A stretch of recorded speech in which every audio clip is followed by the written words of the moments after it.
Start. Student, this question is based on rotational dynamics. Question is portion AB of wedge. Portion AB of wedge is shown is rough and portion BC of wedge is smooth. This is solid cylinder. Solid cylinder rolls without slipping from A to B.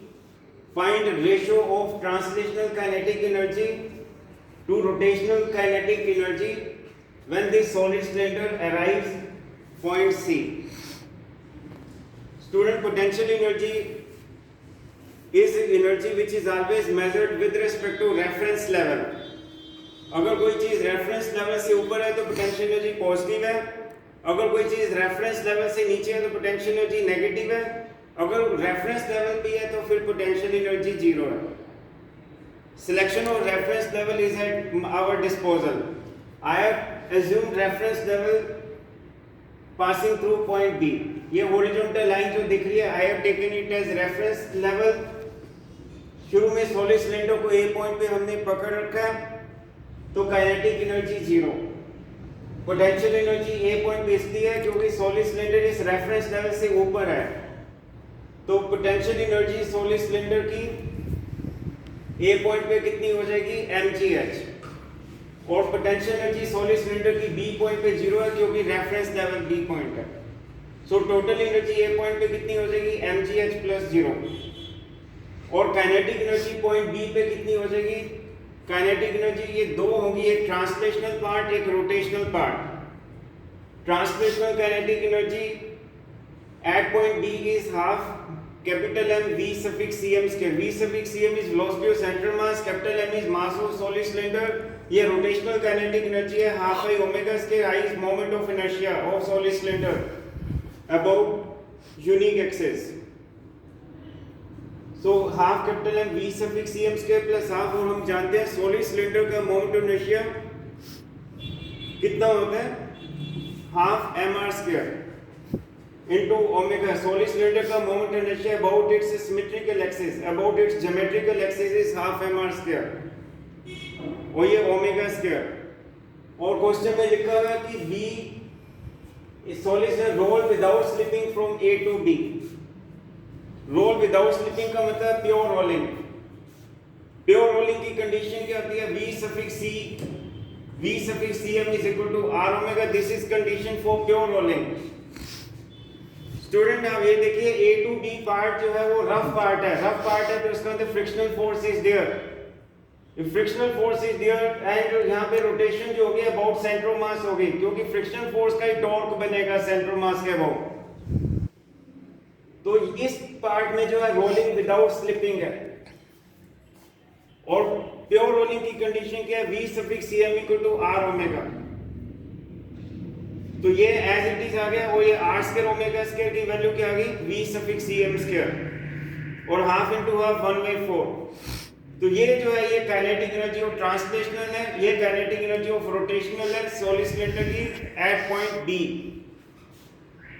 So total energy at point B is kinetic energy at point B plus potential energy at point B.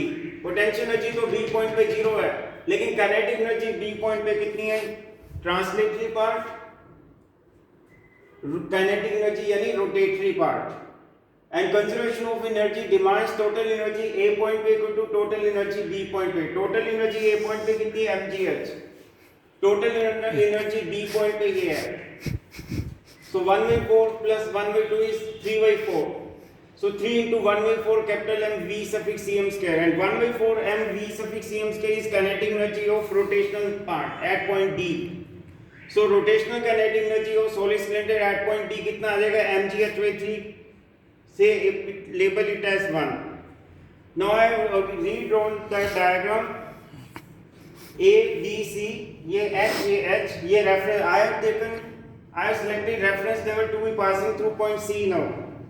Suppose kinetic energy तो A point पे zero है, potential energy A point पे with respect to reference कितनी हो जाएगी, क्योंकि reference से ऊपर है तो 2h mg into 2h. Potential energy C point पे जीरो हो जाएगी क्योंकि solid cylinder itself is at reference level. Kinetic energy C point पे कितनी आ जाएगी, kinetic energy of translational at C point plus kinetic energy of rotation at C point. So conservation of energy between point A and C demands total energy at A equal to total energy at C. Total energy क्या होता है? Kinetic plus potential A पे. Total energy क्या? Kinetic plus potential at C पे. और kinetic energy A point पे कितनी है? 0. और potential energy A पे कितनी है? mg into 2h. और potential energy C point पे कितनी है? 0. और kinetic energy C point पे कितनी है? Translatory part plus rotatory part at C point. लेकिन kinetic energy of rotation at C point is the same as kinetic energy of rotation at D point. क्यों? क्योंकि pure rolling is possible only on rough surface. उसने question दिया, is pure rolling possible on smooth inclined plane? Answer is pure rolling is not possible on smooth inclined plane as there is no net torque on body. In case वो smooth incline plane पे तो frictional force भी नहीं होगी, तो torque भी नहीं होगा, तो torque is 0, alpha is 0, omega is constant. इसलिए ओमेगा बीसी पार्ट में ओमेगा कांस्टेंट है. जो ओमेगा बी पॉइंट पे होएगा वही ओमेगा सी पॉइंट पे होएगा, जो ओमेगा बी पॉइंट पे वही ओमेगा सी पॉइंट पे. और सॉलिड सिलेंडर का मोमेंट ऑफ इनर्शिया तो वही रहेगा. इसका तो kinetic energy rotation at D is same as kinetic energy rotation at C. Kinetic energy of rotation at B point, I have already worked out mgh by 3. So kinetic energy of rotation at B point is mgh by 3. यही kinetic energy rotation at C point पे mgh by 3. Therefore kinetic energy of translation at C point क्या आ जाएगा? ये उस तरफ जाके minus.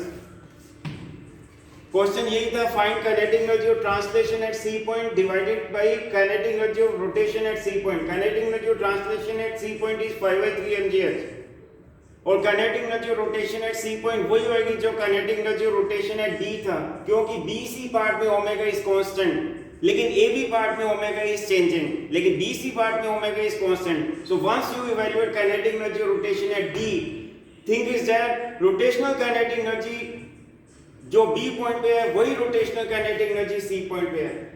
तो ये सोल्व करके आंसर 5/1 आ जाएगा. Thank you.